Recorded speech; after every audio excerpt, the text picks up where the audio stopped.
Hello, this is Jill from Paper Daisy Crafting. Thank you so much for joining me today. I'm an independent Stampin' Up demonstrator here in the UK, and today I'm here to show you how I made this project, which I contributed to a blog hop at the weekend, and this was my card. The theme of the blog hop was my favourite bundle, and I have to say that this stamp set with the coordinating dies, which I've got stashed inside here, is definitely my favourite bundle at the minute. Conversely, I said this on a previous video, wasn't my favourite bundle to start with. I dismissed it when I first saw it in the catalogue because I only saw the peaches. I hadn't realised how you could use these little flowers and the leaves together. I love these, some of these sentiments. And so I just had to have it, and I love it. This, you can see, no signs of a peach here, not even peachy colours. It is on page, let me find it, page 60 and 61 of the catalogue. So there's the stamp set. The stamp set is £17. The dies, well, the bundle is £34. I'm not sure how much the dies. That doesn't tell me on that page. Oh, it tell me here. Photopolymer Eurospeed designer paper. Oh no, it just says bundle. Doesn't say how much the dies are on their own. Probably could find them at the back here. If you really want to know, let's find them in amongst all the bundles. Here we go. £21. So the stamp set is 30, what did I say, 19, 17, and the dies are £21. So what's that, 17, 28, 38, but you can get it for £34 because you get 10% off. So that's an absolute bargain.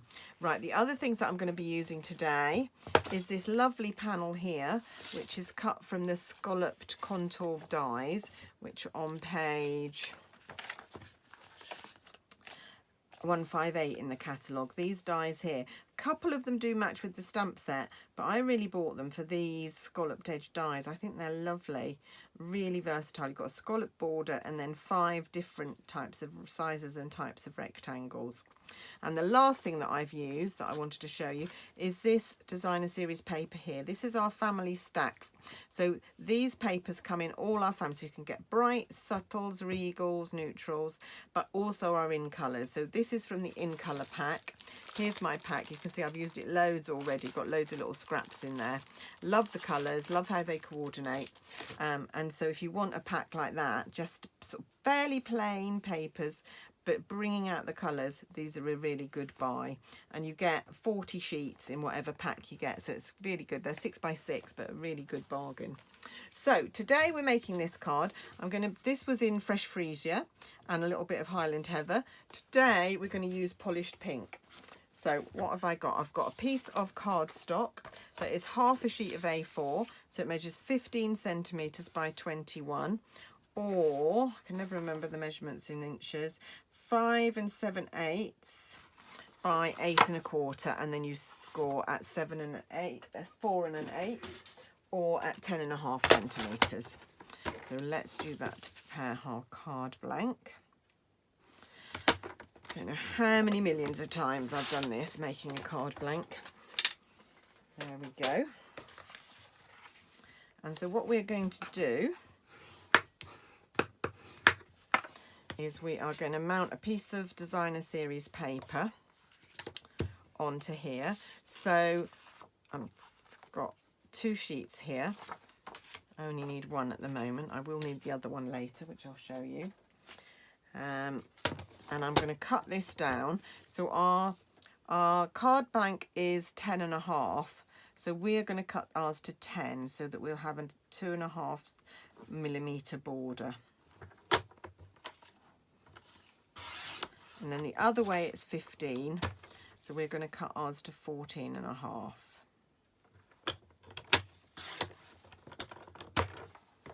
All these little bits will be kept because I will find a use for them at some point. And that should sit quite nicely onto our card blank like that. Brilliant. Okay, so I'm just going to bring some Tombow in. If find my Tombow, and we will just stick that down, and then we will get on with some stamping. So you could use that side if you wanted to. What do you reckon? Do you want to use that side or that side? We'll keep it the same as the other one. We'll just use the same pattern. But I like all of these patterns. There's not one that I don't like. And this is a really good card for demonstrating the coordination of Stampin' Up. It really demonstrates really well how all our products coordinate. So we've got cardstock, we've got DSP or patterned paper, and we've got inks here. And you won't have any problem matching any of it up. It will all coordinate beautifully. So rather than spending hours, which I used to do, believe it or not, sorting through heaps of paper and bits and pieces, trying to find some coordinating products, I never have to do that now with Stampin' Up because everything coordinates. It's all so beautiful. I still see some beautiful stamping pattern papers from other companies, but I'm never really tempted to buy because I know what a nightmare it is trying to find things to coordinate with them. Right, I'm going to put that to one side for the moment and just let that dry while we work on our stamping. So we're working on this panel here, which, like I say, is from the scalloped contour dies. It's quite small. It's only, I can do it in inches on here, 3 3/4 inches long by roughly 2.5 wide. But it's just big enough to do what we need to do. So we are using today Soft Succulent and Polished Pink, two of our in colours. So I'm going to take Polished Pink to start with, and I'm going to stamp Happy Birthday first of all, because I want to know where that's going to be before I stamp the leaves. Right, I've got some ink on the block there because I'm using quite a big block here for this. So just watch that. Make sure you don't get ink where you don't want it. And then Happy Birthday is just going to go down the bottom here, like so. And then could say thanks so much. We've got a nice thanks so much greeting in this set as well. In fact, I should have done that really, because I'm always needing thanks cards and don't need quite so many birthday cards. Right, okay, never mind, it's done now. Right, now we're going to take our foliage sprig and we're going to decide how we're going to get this on here without impinging too much on our birthday. Right, I think there would be fine. Like so. Oh, perfect.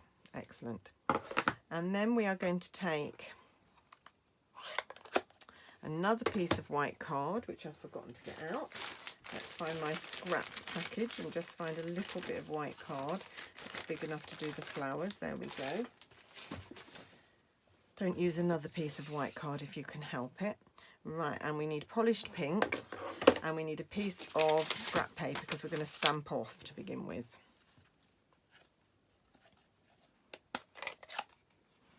So, ink up your flowers, stamp off, and stamp. And hopefully that will be a nice pale version. They looked quite pale, but I think they're okay. It was too dark to do them in full colour, but I am going to do the centres in full colour before I put that away. So I'm just going to come in and do the centres. Excellent. And then I'm going to just move this stuff out of the way. Just move my grid paper while I bring my cut and emboss in. So I've got the die here. So this die will, so not only can I stamp all 3 flowers at once, but I can also die cut them, which is such a game, a time saver. And then I need my little mini Stampin' Emboss. Need a plate number 1, a plate number 2, the cardstock with my dies, and plate number 2 again, which is getting very bent out of shape now, but it still works. While it's still working, I'm not leaving in and replacing it. I have got a new set, but it's got It's got to really be a problem for me to give in and use the new one. Right, let's get rid of that. Bring my grid paper back down. And then on our scallop, we are going to arrange these flowers. So the bigger one goes at the end here. Look how well that coordinates now. The next biggest one goes in this space here, and then the little one goes up here. Beautiful, look at that. That looks a bit like cherry blossom or something, doesn't it? Absolutely gorgeous. Right, and I'm going to take some big dimensionals, a pair of tweezers, and I'm going to put a big dimensional on the back of all of these flowers. Fits on that one nicely. Fits on that one nicely. Bit of a tight squeeze on this one, but it will fit. I tried it before. There we go. And then those, going to mount those on my panel.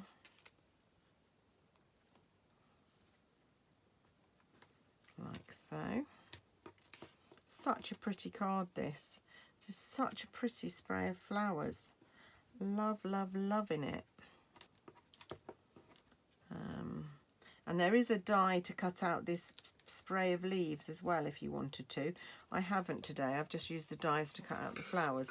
You could cut out the leaves as well if you wanted. And there are lots of other dies in there as well, cutting out the peaches and things, of course, which I didn't want to use. Right, let's grab my card black face back. And that is just going to, now look at how well all that coordinates, all those colours going perfectly. And of course we've also got ribbons and embellishments, jewels, all sorts that you could add to this card if you wanted to. I'm actually keeping it reasonably simple today, but if you wanted to add all those things you could.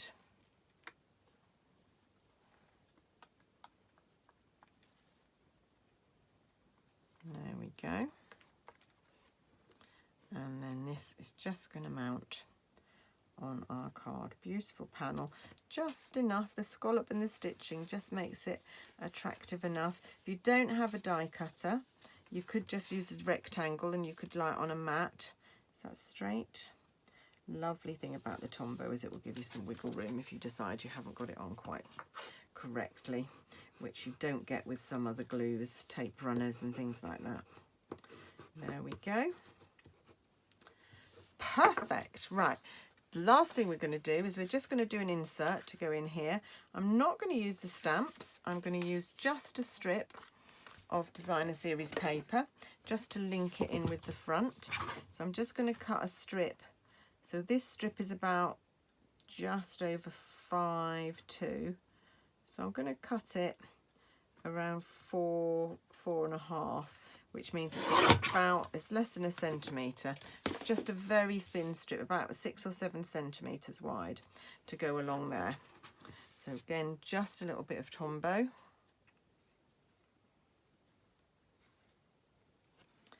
And a cocktail stick. And those of you who watch me a lot will know that it's becoming a bit infamous really, my method of spreading my glue out with a cocktail stick. I just use cocktail sticks because I've always got them handy and they're so cheap. You don't have to keep washing them up or anything. I know that's not probably very ecologically friendly, but they are made of wood, so they do biodegrade. Wood or bamboo normally, cocktail sticks, or toothpicks as they're called in the US if you're from the US watching this.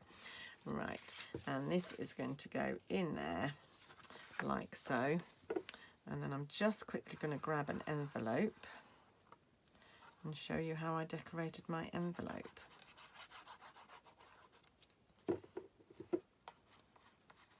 Because I think all of these finishing touches make such a difference to a handmade card.